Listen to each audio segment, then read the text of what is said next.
Hi, I'm Neil Hermes and welcome to my weekly bird wrap. This week I've got 4 really great stories. First one is about how owls hunt in the dark. The next one is about nest boxes and some of the innovations that are now being used. Light matters if you're a migratory bird and the colour of your feathers matter. And the last story is about the Paradise Parrot. Hi, I'm Neil Hermes and welcome to my weekly bird wrap. My first story today comes courtesy of Dave, who sent a message into my Ask Neil page, and he's asked, how do owls hunt in the dark? Now, this is a very good question, and there's been quite a lot of research done on this. If we take the barn owl as an example, they have a very big, broad dish face with their eyes facing forward. And one of the advantages of the dish face is that the sound that they're looking at is reflected in, and the face collects the sound. The bird has a very mobile neck, so it can move its neck around and locate the sound using that feature first. The second thing it does is the ears, which don't have lobes on the outside, just little tufts of feathers, are located in such a way in some owls where the ear opening on one side is a little higher than the ear opening on the other.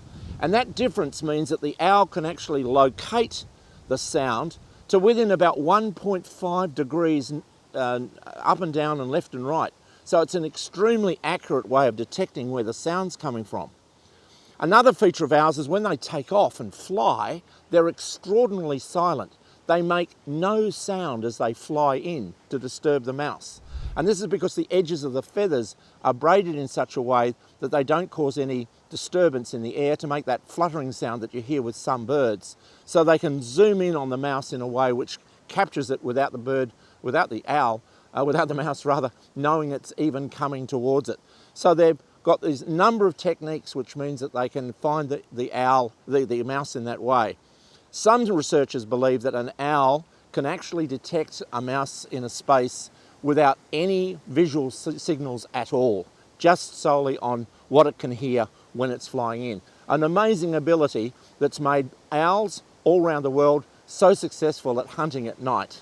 My next story today is about nest boxes, and this question was sent in by my brother Ashley because he and I put some nest boxes up for superb parrots on his property, and he's noticed that there's some interesting new technologies being developed for nest box construction around Australia.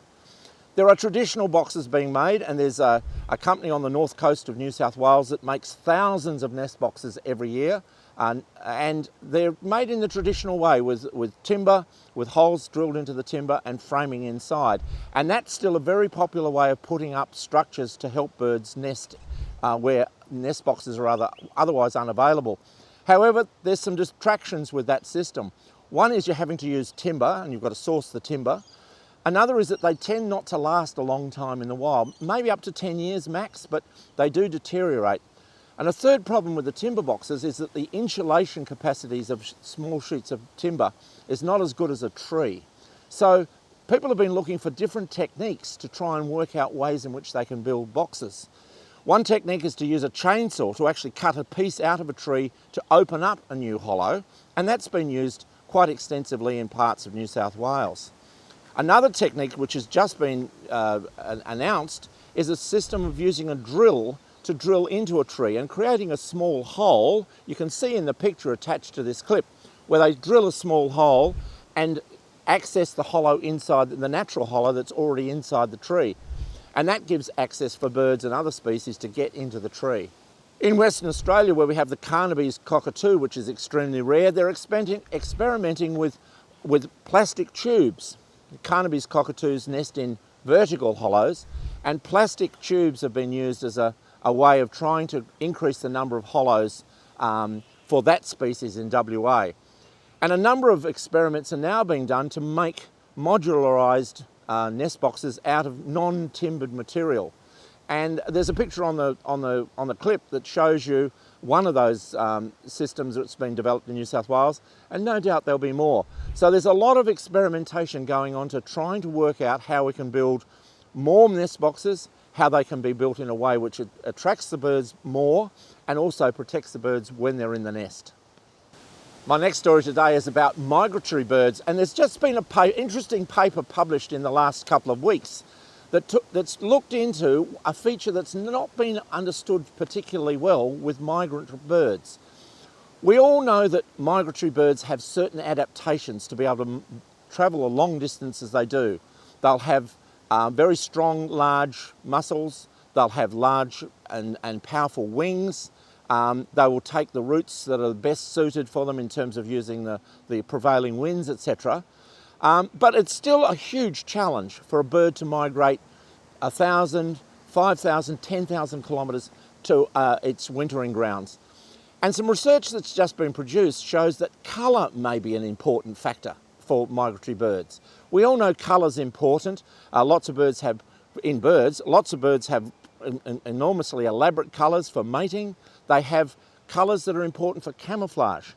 But it now turns out that light colour in a bird, the lighter shades of colour, actually can decrease the temperature of a bird significantly. And it turns out in a research study that's been done of 10,000 species of birds that 10,000 species of birds, half of which migrate, those that migrate, 4% of them have a lighter colour than their contemporaries.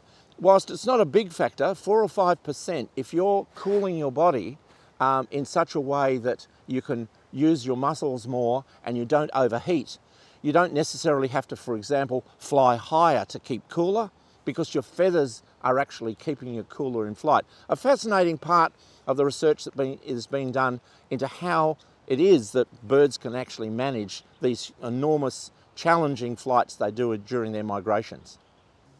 So my last story today involves the Paradise Parrot. This week it's been 100 years since we rediscovered the Paradise Parrot in Queensland in 1921. The bird had been assumed to be extinct for many decades, and it was found on a farm, and the famous Australian ornithologist Alex Chisholm then went and did some research on the Paradise Parrot, and some photographs were taken by the grazier of the bird going into its nest, which was a hollow that it drilled into a termites mound in the woodlands that it lived in. Alex Chisholm did work on it. He figured out that the bird was probably dependent on the different fire regimes, and it was a great thing that we rediscovered a bird that we thought we'd lost in 1921. The Paradise Parrot, of course, with that name, was a spectacular bird. It was painted during the 1800s.